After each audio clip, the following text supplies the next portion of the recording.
Самый теплый прием устроили сальчане гостям. Представителей всех районов области и зрителей встречают школьники. Настроение казачьими песнями задают работники Дворца культуры.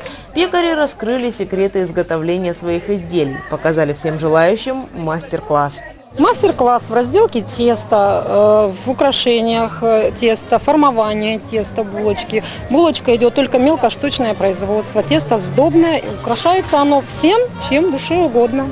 Получаются вот такие кулинарные шедевры. От затейливых булочек до целых хлебных картин, какие есть жалко. В украшенной подсолнухами экспозиции Сальского хлебокомбината множество оригинальных праздничных пирогов и даже съедобный терем. Гвоздь программы – сальский каравай. Самый большой, как и доля нашего района в общем урожае – 532 тысячи тонн ранних зерновых и зернобобовых. Всего регион собрал более 8,5 миллионов тонн. Рекордная цифра. Результат работы аграриев отметили губернатор и председатель законодательного собрания.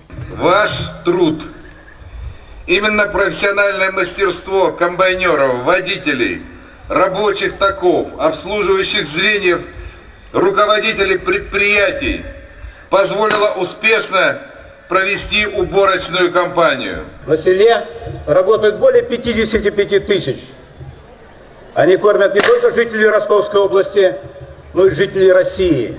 Да, наверное, из зарубежья, дальнего, ближнего. Более 100 человек получили награды за вклад в Донской каравай. Среди них Александр Чижик, тракторист Бараниковского хозяйства с 45-летним стажем. Это не первая его государственная награда. 7 лет назад удостоился звания заслуженного механизатора сельского хозяйства России. Александр Николаевич поздравил коллег с праздником. Хорошо трудиться, зарабатывать награды. И чтоб все было хорошо. И на работе, и дома, и везде. Из рук Виктора Дерябкина благодарственное письмо и премию получил механизатор славян Петр Матюшкин.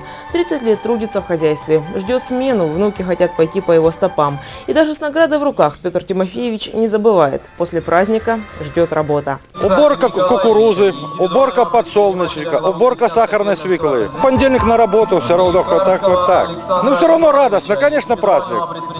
Очень приятно, что видят нас, механизаторов. Отмечен труд начальства. Награду Министерства сельского хозяйства получил глава района Анатолий Кашин. За заслуги в агропромышленном производстве, активную общественную работу и многолетний плодотворный труд наградить серебряной медалью за вклад в развитие агропромышленного комплекса России Министерства сельского хозяйства Российской Федерации Кашина Анатолия Николаевича, главу Сальского района.